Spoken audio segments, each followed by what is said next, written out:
स्वतंत्र भारत समाचार में आपका स्वागत है। आज हमारे बीच हैं इलेक्ट्रिकल इंजीनियर रवि कुमार अग्रवाल।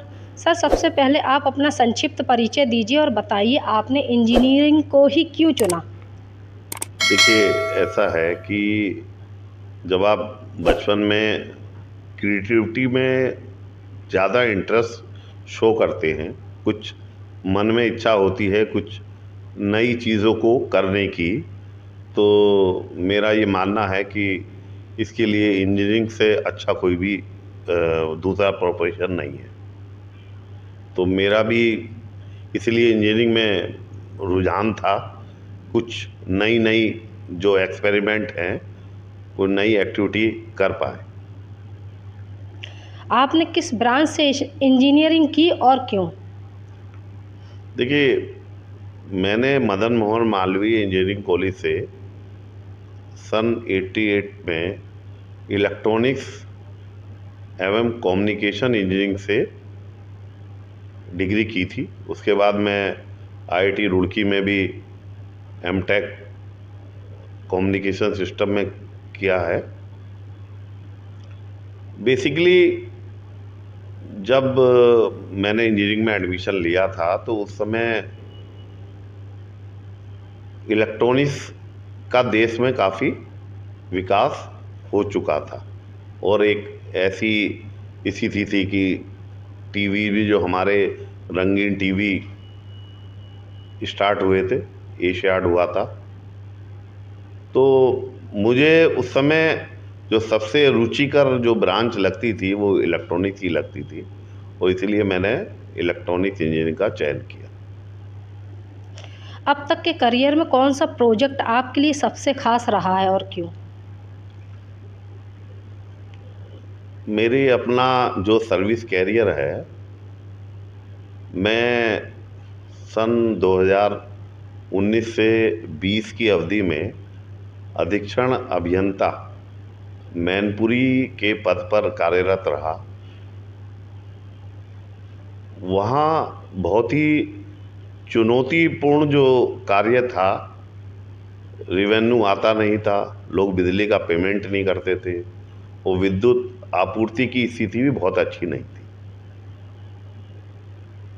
कानून व्यवस्था भी डरावनी वाली स्थिति थी, कई अधिकारियों के साथ मैन हैंडलिंग भी हो गई थी। तो जब मेरी वहाँ नियुक्ति हुई तो एक बार तो मुझे भी थोड़ा सा बहुत अच्छा नहीं लगा, लेकिन वहाँ पर जब हम लोगों ने सब अपने स्टाफ के साथ, जेई स्टाफ, एसडीओ, एक्शियंस के साथ टीम बना के काम किया, तो उस समय रेवेन्यू में भी मैनपुरी का प्रदर्शन पूरे उत्तर प्रदेश में बहुत अच्छा रहा और विद्युत आपूर्ति को लेके भी जो वहाँ पे जनपद की जनता थी उनमें पहले के मुकाबले काफ़ी संतुष्टि थी। इसके अलावा मेरा लगभग 1.5 साल का वहाँ पोस्टिंग रही और किसी भी अधिकारी के साथ कोई मारपीट की घटना भी नहीं हुई।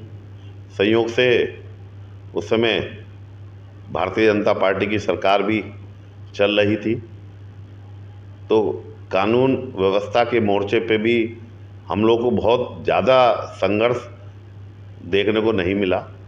कुल मिला के मुझे लगता है वो चुनौतीपूर्ण अवधि थी और जिसको हमने सबका सहयोग लेके सफलतापूर्वक पूर्ण किया। अब तक आपने किन किन जगहों पर काम किया? मैंने अपने सर्विस काल में गाजियाबाद, नोएडा, बुलंदशहर, आगरा, मैनपुरी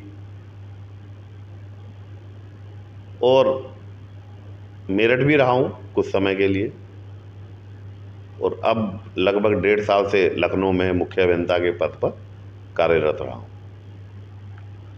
एक देशभक्त इंजीनियर होने का क्या मतलब होता है आपके लिए? देखिए, इंजीनियरिंग एक ऐसा प्रोफेशन है जिसमें आप अपने कार्य के साथ साथ देश और समाज के लिए भी काफ़ी कुछ कर सकते हैं।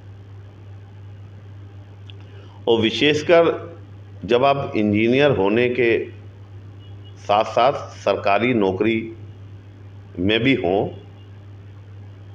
तो आप अपने कार्य से समाज के अनेक वर्गों को लाभ पहुंचा सकते हैं। जैसा हमारा ये बिजली विभाग है, बिजली विभाग में हम लोग देखते हैं कि हम लोग के जनता की बहुत अपेक्षाएं हैं। उसके अलावा विद्युत आपूर्ति को लेके, लोगों के बिल की समस्याओं को लेके अनेक लोगों की चिंताएं रहती हैं और समस्या भी रहती हैं, एक व्यवहार को लेके भी। तो जब ऐसे तमाम क्षेत्र जहां आज़ादी के बाद बिजली नहीं मिली होती है और उन क्षेत्रों में विद्युतीकरण होता है, बिजली मिलती है,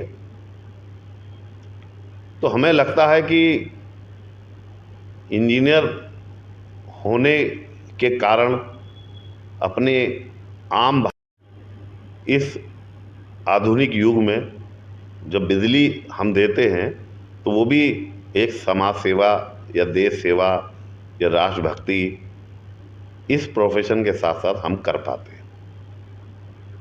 सर, बिजली विभाग का जो टोल फ्री नंबर है 1912, तो उपभोक्ता या कंज्यूमर उस पर कॉल करते हैं तो कोई फ़ोन नहीं उठाता, या फ़ोन उठाता है तो फ़ोन कट कर देता है, कोई समस्या का समाधान नहीं मिलता है।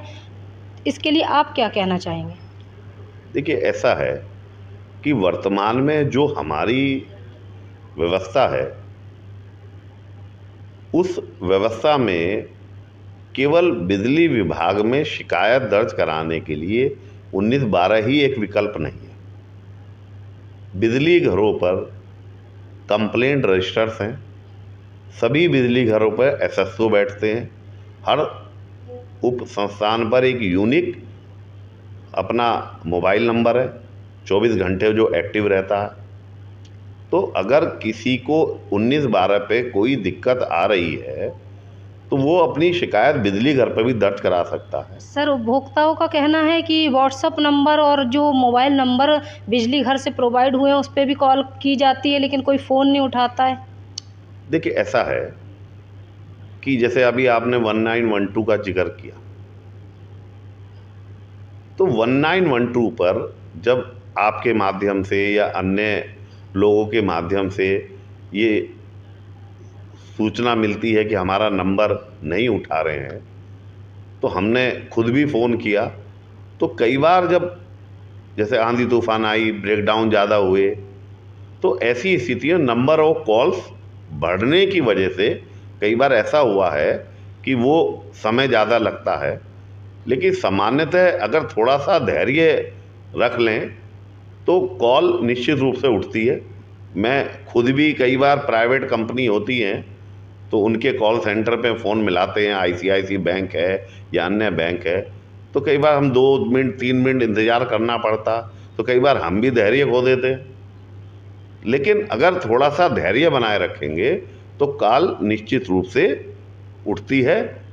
कहीं ऐसा ना हो कि कोई उस समय तकनीकी खराबी, भाई हमारा जो फ़ोन का सिस्टम है उसके लिए जो टेलीकॉम कंपनियों का नेटवर्क है, कई बार वो भी डिस्टर्ब हो जाता है। कई बार सामान्यतः आप भी, हम लोग बात करते हैं, पता लगा कि सामने बैठा है तो out of range, outer range बताता है।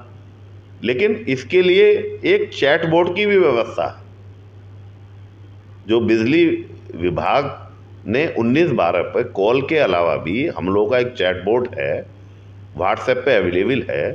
तो चैट बोर्ड के माध्यम से भी एआई के युग में हम अपनी शिकायतें बहुत आसानी से दर्ज करा सकते हैं और उसमें आपको व्हाट्सएप पे आपका कंप्लेंट नंबर भी प्राप्त होगा, जिस कंप्लेंट नंबर के माध्यम से आप अपनी शिकायतों की स्थिति को ट्रैक भी कर सकते हैं। इसके अलावा चाहे वो बिजली घर पे हो चाहे वो 1912 पे शिकायतें दर्ज हो रही हैं, तो हम लोग समय समय पे, मैं स्वयं भी उपभोक्ताओं से फीडबैक लेता हूं कि उनकी जब शिकायतें दर्ज हुई तो तय समय में उनका निस्तारण हुआ, उनको परेशान तो नहीं किया।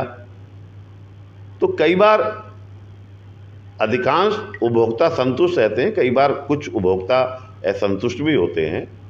जैसे बिलिंग की समस्याओं में कुछ उपभोक्ता संतुष्ट नहीं होते। जब मैंने बात की तो उनका बार बार ये कहना होता है कि भाई हमारा जो बिल है वो ज़्यादा आ रहा है, हमारी इतनी क्षमता नहीं है जमा करने की। अब विभाग के सामने ये समस्या है कि जो भी व्यक्ति बिल बनाएगा तो उसमें जो टैरिफ के अकॉर्डिंग ही बिल बनाएगा। अब टैरिफ के हिसाब से जो उसके मीटर में रीडिंग आ रही है, उस मीटर रीडिंग के आधार पे ही बिल बनता है। अब अगर उसने कंजप्शन ज़्यादा किया है तो बिल ज़्यादा बनेगा, और अगर खपत कम है तो कम बनेगा। तो लेकिन अगर उसे लगता है कि उसका बिल जितना वो सोच रहा था उससे ज़्यादा है, तो वो मतलब संतुष्टि उपभोक्ताओं को सामान्यतः कई बार समझाने के बाद ही हो पाती है। तो इस तरह की भी प्रकरण संज्ञान में आए हैं। फिर भी जो आपके माध्यम से अगर ये पता चला है कि कुछ समस्या हैं, तो इसको हम लोग डिस्कॉम के स्तर पर, हमारे स्तर पर प्रयास करेंगे। अगर किसी व्यवस्था में कुछ कमी है तो उसमें और सुधार हो। जी सर। सर, मेरे और मेरे स्वतंत्र प्रभात मीडिया की टीम की तरफ से आपको बहुत बहुत शुभकामनाएं। धन्यवाद, नमस्कार, thank you so much sir. Camera women Purnima Sonkar के साथ संवाददाता रोशनी सोनकर।